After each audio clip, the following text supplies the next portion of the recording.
Hi hello friends, ಇವತ್ತಿನ ವಿಡಿಯೋದಲ್ಲಿ ನಾನು ಮಾಡ್ತಾಯಿದ್ದೀನಿ ಹೆಸರುಕಾಳು ಸಾಂಬಾರು, ಮಸಾಲೆ ಸಾಂಬಾರು ಮಾಡ್ತಾಯಿದ್ದೀನಿ.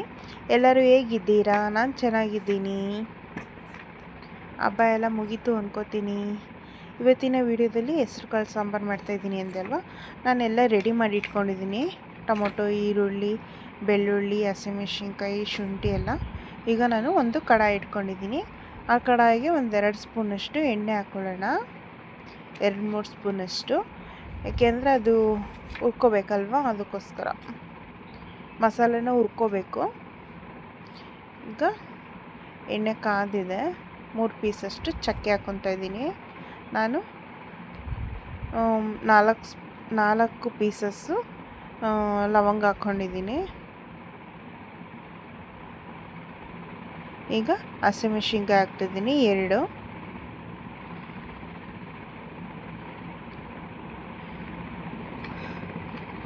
ಇದಾದಮೇಲೆ 1.5 ಅಷ್ಟು ಈರುಳ್ಳಿ ಹೆಚ್ಚಿಟ್ಕೊಂಡಿದ್ದೆ, ದೊಡ್ಡದಾಗೆ ಉದ್ದುದ್ದಕ್ಕೆ ಹೆಚ್ಚಿಟ್ಕೊಂಡಿದ್ದೆ, ಅದನ್ನ ಹಾಕ್ಕೊತಾ ಇದ್ದೀನಿ. ಇದಾದಮೇಲೆ ಸ್ವಲ್ಪ ಫ್ರೈ ಆಗಿತ್ತು, ಅದಕ್ಕೆ ಬೆಳ್ಳುಳ್ಳಿ ಹಾಕ್ಕೊತಾ ಇದ್ದೀನಿ.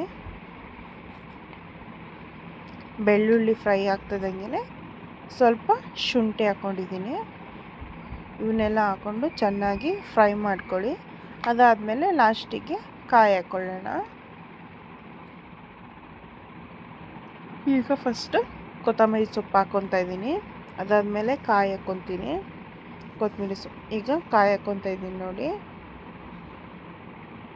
ಕಾಯಿ ಹಾಕ್ಕೊಂಡಾದ್ಮೇಲೆ ಲಾಸ್ಟಿಗೆ ಗಸಗಸೆ ಮತ್ತು ಕಡಲೆ ಹಾಕ್ಕೊತೀನಿ. ನಾನು ಫಸ್ಟೇ ಯಾಕೆ ಹಾಕಲ್ಲ ಅಂದರೆ ಅದು ಸ್ವಲ್ಪ ಸೀದಂಗೆ ಆಗಿಬಿಡುತ್ತೆ ಅಂದ್ಬಿಟ್ಟು ನಾನು ಫಸ್ಟೇ ಹಾಕಲ್ಲ, ಲಾಸ್ಟಿಗೆ ಹಾಕ್ಕೊತೀನಿ. ಈಗ ಇದು 2 ನಿಮಿಷ ಹುರ್ಕೊಂಡು ಇದಕ್ಕೇ ನಾನು 1.5 ಅಷ್ಟು ಅಚ್ಕಾರದ ಪುಡಿ ಮತ್ತು 1 ಸ್ಪೂನಷ್ಟು ಧನಿಯಾ ಪೌಡರ್ ಹಾಕ್ಕೊತಾ ಇದ್ದೀನಿ. ಈಗ ಧನಿಯಾ ಪೌಡರ್ 1 ಸ್ಪೂನಷ್ಟು ಹಾಕ್ಕೊಂಡಿದ್ದೀನಿ. ಇದಾದಮೇಲೆ ಅಚ್ಕಾರದ ಪುಡಿ ಹಾಕ್ಕೊತಾ ಇದ್ದೀನಿ 1.5 ಸ್ಪೂನಷ್ಟು ಅಂತ ಹೇಳಿದ್ನಲ್ವ. ಈಗ ಇದನ್ನು ಸ್ವಲ್ಪ ಹಿಂಗೆ ಸುಮ್ಮನೆ ಹುರಿದ್ಬಿಟ್ಟು ನಾನು ಈಗಾಗಲೇ ಸ್ಟವ್ ಆಫ್ ಮಾಡ್ಕೊಂಡಿದ್ದೀನಿ. ಇದಾದಮೇಲೆ ಸ್ವಲ್ಪ ಹಿಂಗೆ ಫ್ರೈ ಮಾಡ್ದಂಗೆ ಮಾಡಿಬಿಟ್ಟು ಅದು ಬಿಸಿ ಇರುತ್ತಲ್ವ ಬಾಣಲಿಗೆ ಇದಾಗುತ್ತೆ. ಈಗ ತಣ್ಣಗಾಗಿದೆ ನೋಡಿ. ಈಗ ರುಬ್ಕೊಳ್ಳೋಣ. ಈಗ ನೋಡಿ ರುಬ್ಬಿ ರೆಡಿ ಆಗಿದೆ. ನಾನು ಇದಕ್ಕೇ 1-2 ಟೊಮೊಟೊ ಹಾಕ್ಕೊತಾ ಇದ್ದೀನಿ. ಈಗ ನಾನು ಒಂದು ಪ್ಯಾನ್ ಇಟ್ಕೊಂಡಿದ್ದೀನಿ. ಆ ಪ್ಯಾನಿಗೆ 3-4 ಸ್ಪೂನಷ್ಟು ಎಣ್ಣೆ ಹಾಕ್ಕೊಳ್ಳೋಣ. ಈಗ ಎಣ್ಣೆ ಹಾಕ್ಕೊಂಡಿದ್ದೀನಿ, ಎಣ್ಣೆನೂ ಕಾದಿದೆ. ಅದಕ್ಕೇ ಸಣ್ಣಕ್ಕೆ ಹೆಚ್ಚಿರುವ ಈರುಳ್ಳಿ ಹಾಕ್ಕೊಂಡು ಅರಿಶಿನ ಪೌಡರ್ ಹಾಕ್ಕೊಂಡಿದ್ದೀನಿ. ನಾನು ಫಸ್ಟೇ ನುಗ್ಗೆಕಾಯಿ ಬೇಯಿಸಿಟ್ಕೊಂಡಿದ್ದೆ, ಇನ್ಯಾವುದು ಬೇಯಿಸಿಟ್ಕೊಂಡಿಲ್ಲ. ನಾನು ಹೆಸರು ಕಾಳು, ಆಲೂಗೆಡ್ಡೆ, ಬದನೆಕಾಯಿ ಯಾವುದು ಬೇಯಿಸ್ಕೊಂಡಿರಲಿಲ್ಲ. ಬರೀ ಇದೇನು ನುಗ್ಗೆಕಾಯಿ ಒಂದೇ ನಾನು ಬೇಯಿಸ್ಕೊಂಡಿದ್ದು. ಇದೇನು ಮಸಾಲೆಲ್ಲೇ ಬೆಂದೋಗ್ಬಿಡುತ್ತೆ ಆಲೂಗೆಡ್ಡೆ ಮತ್ತು ಬದನೆಕಾಯಿ, ಅದಕ್ಕೋಸ್ಕರ ನಾನು ಬೇಯಿಸ್ಕೊಂಡಿಲ್ಲ. ಹೆಸ್ರು ಕಾಳು ಅಷ್ಟೇ. ಈಗ ನಾನು ಉಪ್ಪು ಹಾಕ್ಕೊತಾ ಇದ್ದೀನಿ, ರುಚಿಗೆ ತಕ್ಕಷ್ಟು ಉಪ್ಪು ಹಾಕ್ಕೊತಾ ಇದ್ದೀನಿ. ನೀವು ಅಷ್ಟೇ ರುಚಿಗೆ ತಕ್ಕಷ್ಟು ಉಪ್ಪು ಹಾಕ್ಕೊಳ್ಳಿ, ನಿಮ್ಗೆ ಎಷ್ಟು ಬೇಕೋ ಅಷ್ಟು ನೋಡ್ಕೊಂಡು ಉಪ್ಪು ಹಾಕ್ಕೊಳ್ಳಿ. ಈಗ ನಾನು ಇದು ಫ್ರೈ ಆಗಿದೆ. 5 ನಿಮಿಷ ಕಾಳು ಹಾಕಿದ್ಮೇಲೆ ಚೆನ್ನಾಗಿ ಫ್ರೈ ಮಾಡ್ಕೊಳ್ಳಿ. ಅದಾದಮೇಲೆ ಮಸಾಲೆ ರುಬ್ಬಿಟ್ಕೊಂಡಿರ್ತೀವಲ್ಲ ಮಸಾಲೆ ಮತ್ತು ಟೊಮೊಟೊ ನಾನು ಸಪ್ರೇಟ್ ರುಬ್ಕೊಂಡಿದ್ದೀನಿ. ಮಸಾಲೆನೇ ಸಪ್ರೇಟು, ಟೊಮೊಟೊನೇ ಸಪ್ರೇಟು. ಈಗ 2 ಹಾಕ್ಕೊಂಡು ಒಂದು 5 ನಿಮಿಷ ಚೆನ್ನಾಗಿ ಫ್ರೈ ಮಾಡ್ಕೊಳ್ಳೋಣ.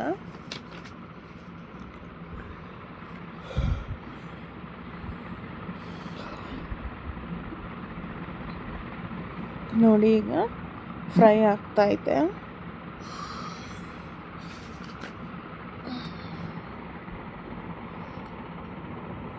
ನಾನು ಸ್ಟೀಲ್ ಕುಕ್ಕರ್ ತಂದಿದ್ದು ಹೊಸದು, ಅದರಲ್ಲೇ ಮಾಡ್ತಾಯಿದ್ದೀನಿ. ಈಗ ನಾನು ಜಾರೆಲ್ಲ ತೊಳ್ಕೊಂಡು ಹಾಕ್ಕೊತಾ ಇದ್ದೀನಿ.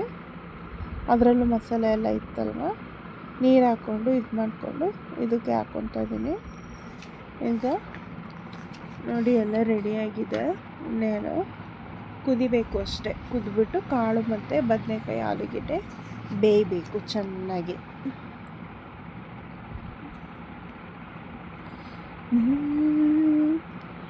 ನೀವು ಟ್ರೈ ಮಾಡಿ ಹೇಗಿತ್ತು ಅಂತ ಕಮೆಂಟ್ ಮಾಡಿ.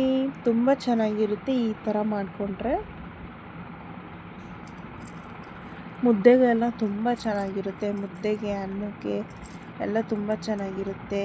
ನೀವು ಟ್ರೈ ಮಾಡಿ ಹೇಗಿತ್ತು ಅಂತ ಕಮೆಂಟ್ ಮಾಡಿ. ಪ್ಲೀಸ್ ಯಾರೆಲ್ಲ ನನ್ನ ಚಾನಲ್ಗೆ ಸಬ್ಸ್ಕ್ರೈಬ್ ಆಗಿಲ್ಲ ಅಂದರೆ ಪ್ಲೀಸ್ ಸಬ್ಸ್ಕ್ರೈಬ್ ಆಗಿ. Thank you friends.